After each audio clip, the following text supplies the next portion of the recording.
સૌપ્રથમ માહિતી આપવાની છે કે ખાડીની અંદર ચોમાસાનો પ્રવેશ થઈ ચૂક્યો છે। જેવી રીતે જોવા જઈએ તો આમ તો 15 મે આસપાસ અથવા તો એના પછીથી 15 થી 20 મે આસપાસ ચોમાસાનો પ્રવેશ છે એ બંગાળની ખાડીની અંદર થતો હોય છે।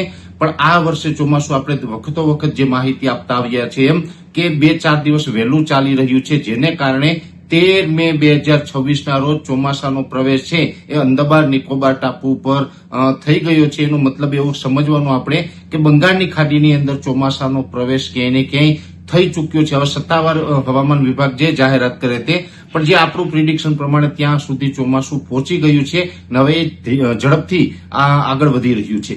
બીજી વાત એ કરવાની હતી કે આપણે એક અનુમાન હતું કે કદાચ એક સાયક્લોન બની શકે છે, જે બંગાળની ખાડીની અંદર એક તમિલનાડુ અને કેરળ આસપાસ એક સિસ્ટમ બની અને અરબ સાગરમાં આવે તેવી શક્યતાઓ હતી અને જે સિસ્ટમ છે એ એક સાયક્લોન સુધી પહોંચે તેવું એક અનુમાન હતું। જો કે અત્યારે જોવા જઈએ તો અત્યારે એ સિસ્ટમ છે થોડીક નબળી બની રહી છે, કદાચ એ લો પ્રેશર સુધી તો જશે, એ તમિલનાડુના દરિયાકાંઠે બનશે, તમિલનાડુ ઉપર થઈને કેરળ અને કેરળ થઈને અરબ સાગરમાં આવે તેવી શક્યતાઓ છે। પણ જ્યારે એ સિસ્ટમ છે એ તમિલનાડુના દરિયાકાંઠે બનીને કેરળ પાસ કરી અને અરબ સાગરમાં પહોંચશે ત્યાં સુધીમાં સિસ્ટમ છે ઘણી બધી નબળી પડશે અને અરબ સાગરમાં આવ્યા પછી એને ભેજ અને ટેમ્પરેચર છે યોગ્ય ન મળવાને કારણે એ સિસ્ટમ છે પછી વધુ મજબૂત થાય તેવી શક્યતાઓ ઓછી દેખાઈ રહી છે। એટલે આપણા માટે સારા સમાચાર એ છે કે કમસે કમ અત્યારે હાલ પૂરતા આપણે સાયક્લોન એટલે કે વાવાઝોડાના ખતરામાંથી બચી શકશું।